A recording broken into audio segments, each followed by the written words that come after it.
Hey guys, Moxie here. I just got back from my pre-release for Dominaria. I like it a lot. I had a lot of fun. I thought I'd show you a little bit about how I did and the cards I got, the kind of decks I made, that sort of thing. So we actually managed to go to 3 different flights, and all of these were just 3-round flights. And we hit up 2 different local game stores that we have here locally.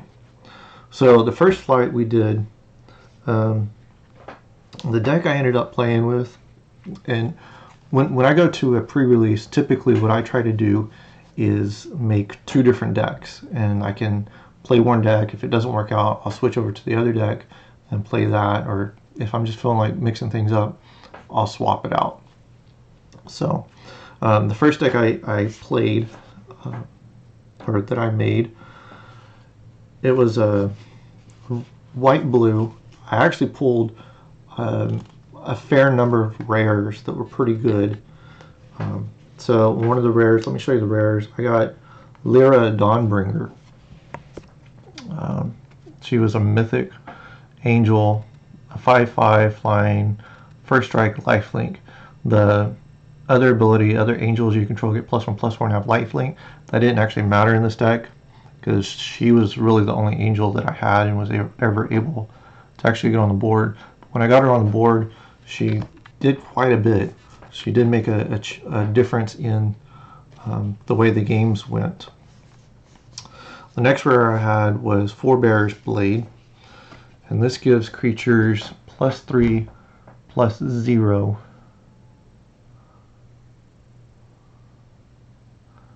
Try and get focused here. Or +3/+0. Vigilance and Trample. And cover my face up so it thinks this is, there it is.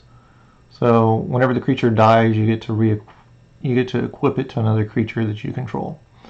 That was actually relevant in one of the games. When the creature died, I got to re-equip it so that it didn't have to pay that equip cost again, and that really helped me out during the game. My next rare, and all of these were in the same deck. It was pretty amazing.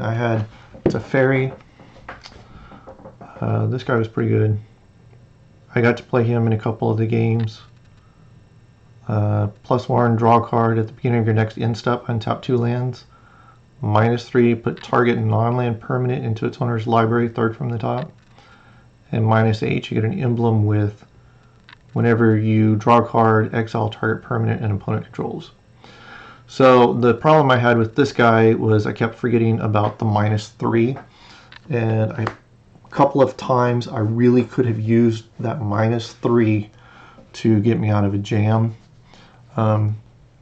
I think the problem really was that I was afraid of losing him, and I shouldn't have been, so I should be more aggressive with that sort of thing. My last rare that I had for, or in this deck, was Evra. 4/4 lifelink. For generic, you can exchange your life total with her power. I never actually, I think I got her on the board once, but was never actually able to use her to any degree. So I've mentioned before that when we're doing pre-releases or sealed or things like that, one of the important things I think is that you should look at your duplicates. So the duplicates that I found in this pool were the Merfolk Trickster. These are 2/2s, and when they enter the battlefield, tap a target creature an opponent controls, and it loses all abilities until end of turn. It's also got Flash. So this was great. It got me out of a couple of jams when I kind of had a feeling that my opponent had some combat tricks going on. Plop them down, tap them, and they just couldn't attack. The next duplicate I had was Mesa Unicorn.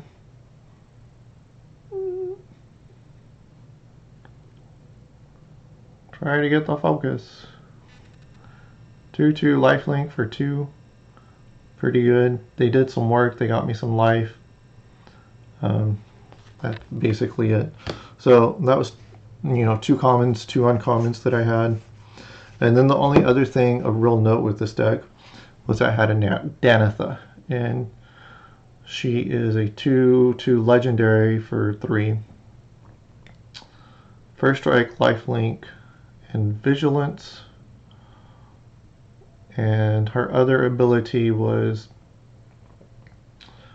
can't quite get the focus here.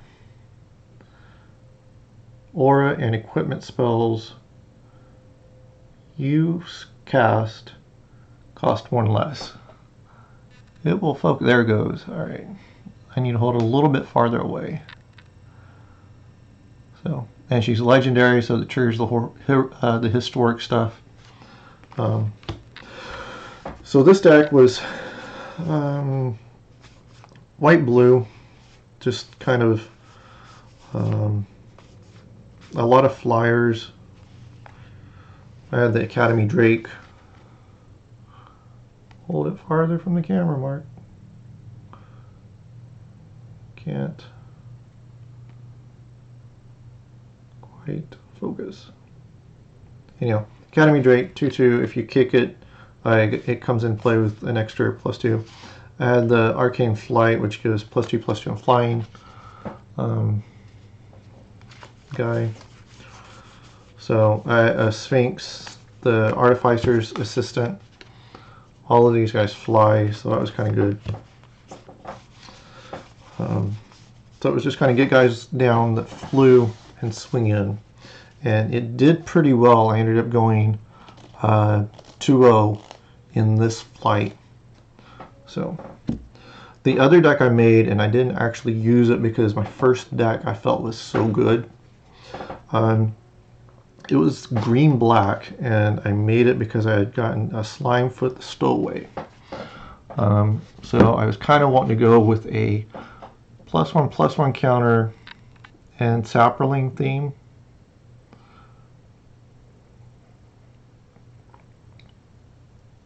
Focus. Focus. Maybe I need to get another camera eventually. This is crazy. Anyhow, you guys probably know this. It seemed like a lot of people were really interested in this guy. Whenever Saproling you control dies, he deals 1 damage to each opponent, and you gain 1 life. 4 generic to create a 1/1 green Saproling creature token.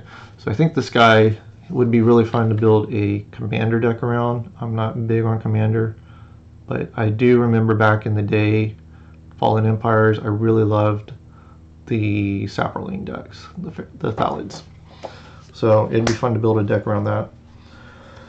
The next rare I had that made it into this deck, but again I didn't play it, was the Territorial Allosaurus. It's a dinosaur. And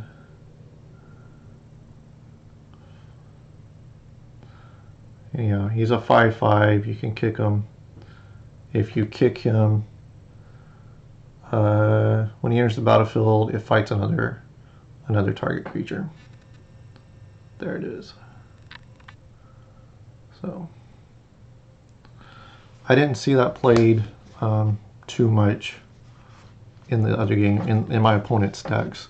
And then I got a Woodland Cemetery, which was just the green-black checkland. And quick focus that time on a card that we don't need much information about. So there's just really not too much to go over in this deck. I had some equipment, the short sword and the shield of the realm in here. Yep. Let's see. An Untamed Kavu, just +1/+1. Like I said, this was probably not the greatest deck. Here's a Pierce the Sky. Deals 7 damage to target creature with flying, but I had 2 of them. Again, like I said, I think duplicates in this sort of format are really good. Untamed Kavu, happen to get 2 duplicates. Vigilance Trample. Let's see. Yeah, had the Death Bloom Thallid to make some Saprolings. Not that he would make a lot of them. I had a Cast Down to try and take care of some destroy creature kind of thing. Destroy target non-legendary is what it says. So that was that deck. I didn't get to play it. Kind of disappointed that I didn't, but I was happy that my other deck was doing a lot of good stuff, so that I didn't really even have to worry about trying to play that. The other rares that I got in this pool that I didn't make a deck out of or play with was just Lich's Mastery. And I think this would be a rather difficult card to pull off in standard, or not standard, but sealed. Ooh. It doesn't want to focus again. Anyhow, 3 generic, 3 black, so it's a pretty good commitment to black. Hexproof, you can't lose the game, which is wonderful. Whenever you gain life, you draw that many cards. Whenever you lose life, for each 1 life you lost, exile a permanent you control, or a card from your hand, or graveyard. When it leaves the battlefield, you lose the game. So that was my first flight. My promos were Valaduke, Keeper of the Flame, and Benelish Marshall. So, right. Like I said, I went 2-0 on that. So my next one that I did, again, I went 2-0. And the rares I pulled, let's do the rares that I didn't put in my deck first. So I had a Jaya's Immolating Inferno, and I really wanted to try to get this in the deck, in one of the decks that I built, because it was red. The issue that I had was that it's a legendary sorcery, and I was not running enough. I didn't even have enough legendary creatures to be able to play this. It just will not focus. Anyhow, it's X red red. X red red. Legendary sorcery, so you need a legend creature or planeswalker to cast it anyhow. It deals X damage to up to 3 target creatures. So I kind of wanted to play it, but I just didn't really get the opportunity to. I had a Death Shade, 3 black with 3/3, and black gives it +1/+1 till end of turn. So your typical Shade mechanic. Hit. Come on. Whatever. And then this was another one that I really wanted to play with, and I just couldn't make it happen. I'm not real big on 3-color decks anyhow. I really try to keep it to just 2. But it's the Darigaz Reincarnated. So it's black, red, green, and 4 generic. It's a legendary creature dragon, 7/7, fly and trample haste. If it would die, instead exile it with 3 egg counters on it, and then at the beginning of your upkeep you remove an egg counter. Whenever you remove the last, you get to put it back into play. So this guy was really awesome, but I just couldn't make the deck work with it.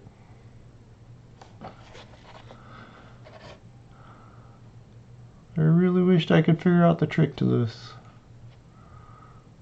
Come on. Whatever. There he goes. So that was the 3 rares that I didn't play with at all, but like I said, 2 of them I really did want to play with, and they were both red. I just I couldn't make the deck work.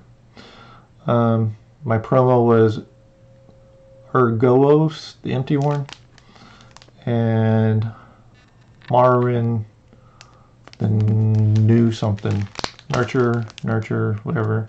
I haven't opened them. Alright, so my first deck that I built was green-white, and it was just straight up go wide, just as quick as I can. And there, I believe, were actually 0 rares in this deck. Let me double check real quick. I'm not seeing anything here. Yeah. And I think I did fairly well with this deck, so it just shows you that you don't have to have a rare to do decent. Well, I went 2-0 in this flight.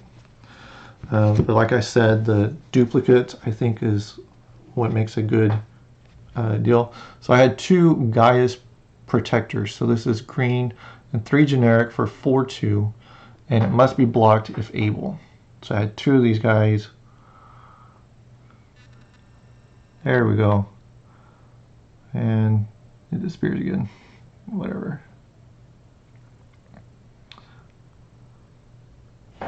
Maybe it's my fingers messing it up. I don't know. Anyhow, 2 of these guys, they were pretty good because it kind of distracts one of your opponent's creatures at least. It's not like a real lure like the old lure used to be where all their creatures had to block it. But at least distracts a creature. I had 2 dubs. This is white and 2 generic. It's an enchantment aura. Enchanting creature is +2/+2. Has first strike and is a knight in addition to its other types. The knight bit actually in this deck didn't really matter all that much, but it was the +2/+2 and first strike. And then, and this is one of the reasons why I really ended up doing this deck, I had 3 Call the Cavalry. So this is a white and 3 generic for sorcery to create 2 2/2 white knight creature tokens with vigilance. And now that I'm reading the card, I totally forgot when we were playing these had vigilance, and because I was tapping. So yay. I did okay anyhow though. Alright, I had 2 Mesa Unicorns. So this is the 2/2 for white and generic, and it's got lifelink. So lots of 2/2s in this deck. Kind of just, so that was all my duplicates, and then just some things that I kind of want to pull out. I did have a Shauna Sisei's Legacy. It's green-white for a 0/0 actually, and it gets +1/+1 for each creature I control. It also can't be the target of opponent's spells, or can't be a target of opponent's spells or abilities.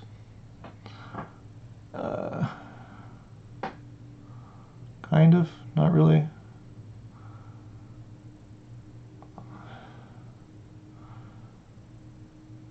Yeah, I liked her. I liked her a lot.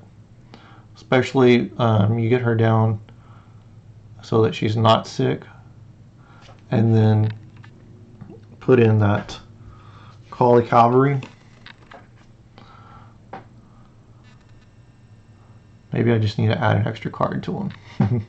Call the Cavalry the following turn so that she's not sick and she gets an extra +2/+2. That was really good. And then we've got the Danitha again. She was really good in this the entire time. So again, white and 2/2, first strike, vigilance, lifelink. And then aura and equipment spells you cast cost 1 less to cast. And that really ended up not mattering much at all in this particular deck. I did have a Sparring Construct. When it dies, you put a +1/+1 counter on another creature. Let's see. And then this card kind of won me the game once. The Triumph of Jared. So this is one of the sagas. It's a white and 1 generic. 1 and 2, you put a +1/+1 counter on target creature you control with the greatest power. And then on the third one, target creature you control with the greatest power gets flying, first strike, and lifelink until end of turn. I did go all the way up to 3, and that did make a big difference in that actual match. And I was able to pull out a win on there. So that was that deck. That was the one I liked the most, and I played with the most during this flight, and it did the best. Excuse me. So the one match that I ended up losing in, I had swapped decks because his deck was a lot faster than mine, and his creatures were a lot larger than mine. So my 2/2s were just not going to stand up to his, and he had a lot more recursion than I did. So my other deck that I made was a blue-red. I tried to go with a wizard theme because I had 2 of the sorcerer's wands. So this is a equipment, wand to play, and equipped creature has tap. This creature deals 1 damage to target creature or planeswalker. If the creature is a wizard, it deals 2 damage to that player instead, and it's 3 to equip. When I was building this deck, I'd misread this, and I thought this was 1 damage to target creature or player, not player or planeswalkers. So when I started playing it and I actually read the card, I had it wrong, and so the deck didn't really play as well as I had hoped it would. But it was still fun to play. So I had that. I had 2 wizards. Let me see if I can find them for you. I had the Tolarian Scholar and the Vodilian Arcanists. These were the 2 wizards I had. They really don't do too much. The Arcanist I can tap for a colorless mana for an instant or sorcery. I didn't really have a lot of instants or sorceries in this deck, so it never really mattered much. And the game that I played, I really only ended up getting 1 of the sorcerer wands out instead, anyhow. But the rares in this deck were the Zahid Jinn of the Lamp. Let's do this. So this is a 2 blue and 4 generic for a 5/6 flying, and you can also pay 3 generic and a blue and tap an untapped artifact you control rather than pay its spell's mana cost. So my thought was I could tap the sorcerer's wand and pay 4 to get this guy in play for a 5/6 flyer. I did end up doing that, got him in play, and I still lost the game, so he really didn't do a whole lot for me. And then I have Karn's Temporal Sundering, 4 and 2 blue. Target player takes an extra turn after this one, and return up to 1 target non-land permanent to its owner's hand, and then you exile it. I cast this once and still lost the game. The following game I was trying to cast it again, and I ended up losing the game by waiting too long, trying to get my resources together and focusing on that too much. So I shouldn't have focused on it so much. One of the other duplicates that I had in this deck, and this really helped me out quite a bit, was Divination. I didn't actually see both these cards in the same game, but having 2 in the deck meant that I was much more likely to actually pull one of those cards out while I was drawing, and I did end up drawing them, so that helped a lot. So this deck actually had something kind of fun in it that I want to point out to you. So it has Artificer's Assistant. This is, let's do this. It's a 1/1 flying bird for 1 blue. Whenever you cast a historic spell, scry 1. Okay? Next up we have Squee. Squee is a 2/1 creature. Let's do this, maybe. Here we go. 2/1 creature for a 2 red and a generic, and you can cast them from your graveyard or from exile. So with the bird, you can put him into play. You can chump block with Squee. If he dies, he goes to the graveyard. You recast him. You scry warn. So that was a fun interaction that I noticed with this deck. One of the reasons why I tried to put this deck together. Then the next thing I noticed in my pool was Goblin War Chief. So this actually makes your Goblin spells cheaper to play. And he's a 2/2 creature for 2 red and 1 generic. I'll get him in focus one day. But he makes your Goblin spells cost 1 generic less to cast. And your Goblin creatures have haste. So with this, you can cast your Squee for 2 red. So you chump block, and then on your turn, you can cast them for 2 red, and you get to scry warn with the bird. Then the next thing I saw was Skirk Prospector. So what this guy does, he's 1 red for a 1/1 goblin. Sacrifice a goblin to add red. There we go. So on your turn, if your opponent didn't attack, you could sacrifice Squee to this guy to get 1 red. You pay 1 more red. You bring Squee back because now he just cost 2 red. And then you can scry warn. So kind of abusing this mechanic here. The last thing that I saw to kind of go along with this nonsense is this Relic Runner. This is a 2/1 creature for blue and 1 generic. He's unblockable if you've cast a historic spell this turn. So basically, if you chump block with Squee for 2 red, he's unblockable next turn. He's unblockable if your opponent didn't attack and you didn't have an opportunity to chump block with Squee, then I can't get it to focus, guys. For 1 red, you sacrifice it for a red. You play Squee or you pay a red for Squee, and he's unblockable still. Thought that was fun. The rest of this deck was, just kind of dirtly stuff. So there's that. So that was my second flight, and like I said, I went 2-0 on this. And all right, I did do a third flight, and so the third flight, the rares that I got that we did not play with were Woodland Cemetery, which is the green-black check land. There you go.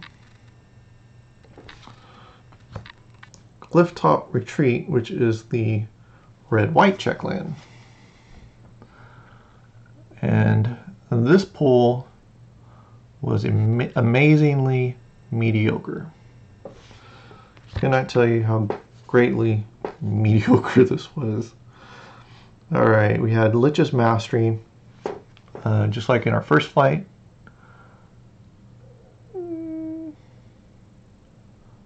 Focus. Focus.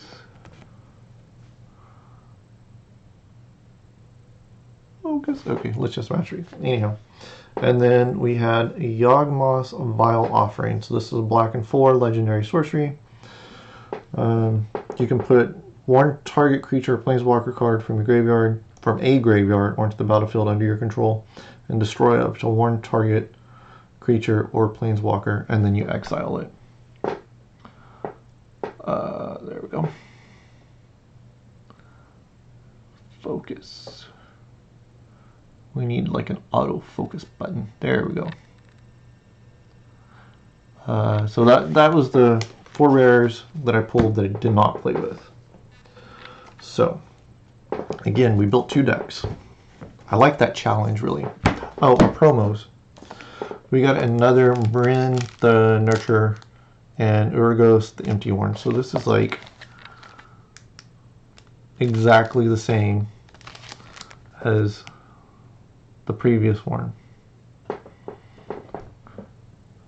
Whoa. Whoa. So I thought that was kind of crazy. Same promos in 2 different packs. Both of them, and both promos were the same. All right, so this was a really funny deck. I ended up playing with this one for all but one of the games. And the reason why I tried putting this one together is because I thought this was a neat card. It's Varric's Bladewing. Let's do this. Oh. Alright, so I don't know if the sleeves are going to be real good. I just got back. I haven't even de-sleeved this because this was for my third flight.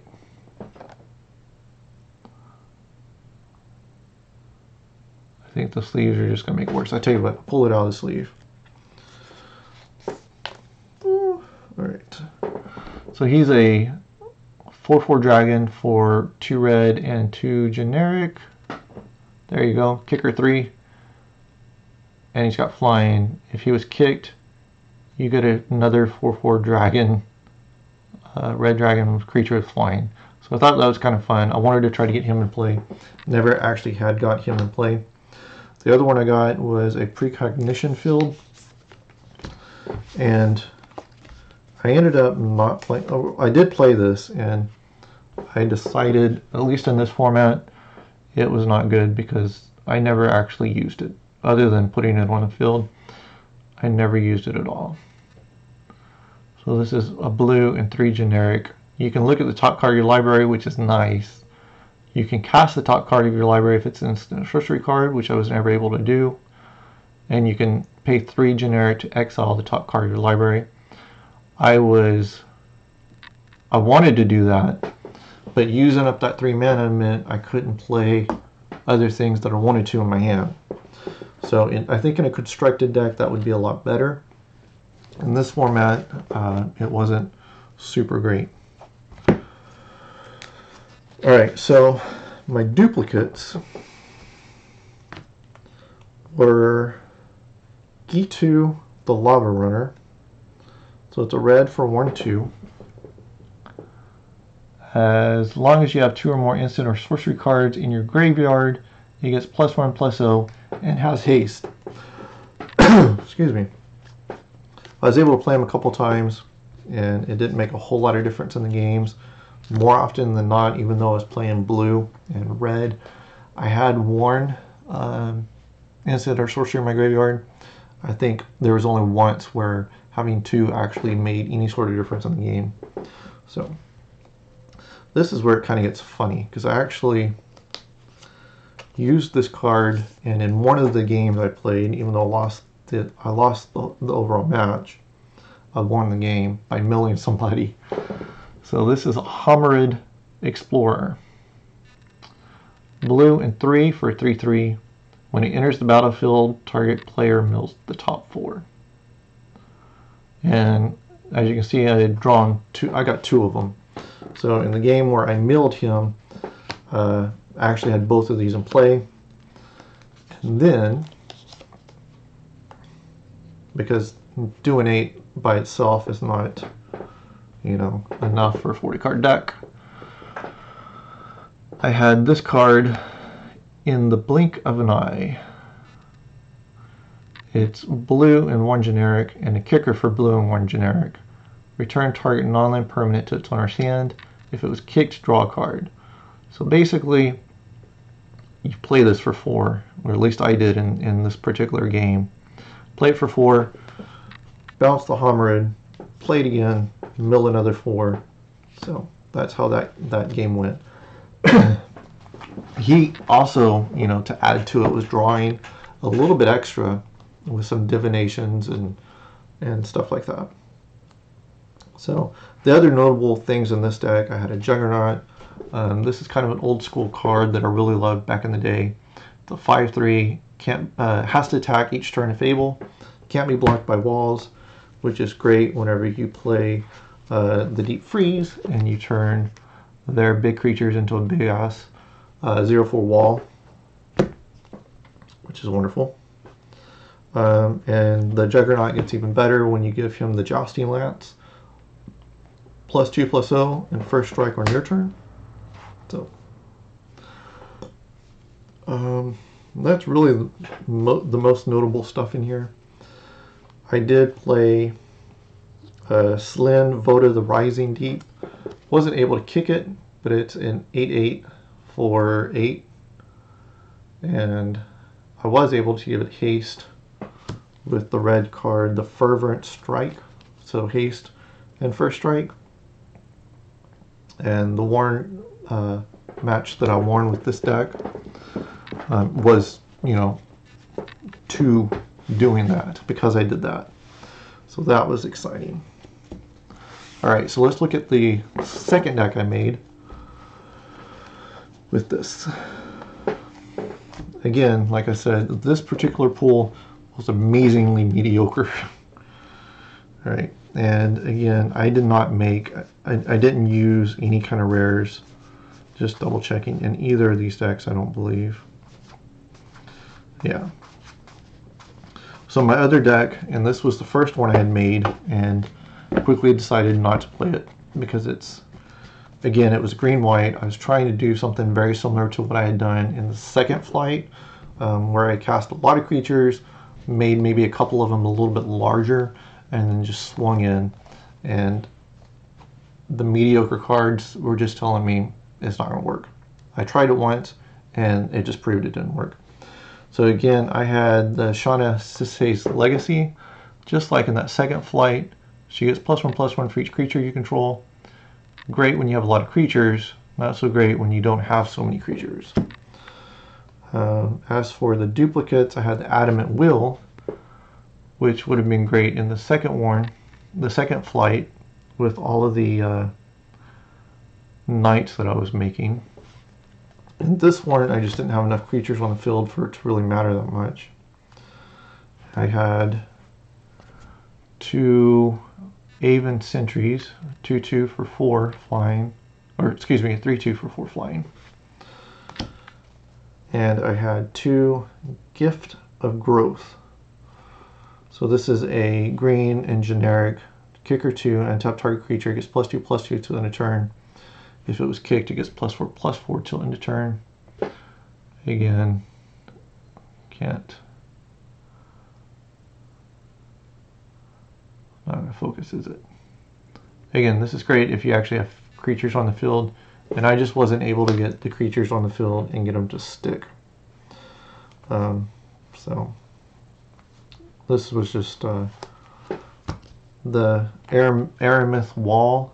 It's a 4 for a 0/6 wall, and 2 generic to make it indestructible to end of turn.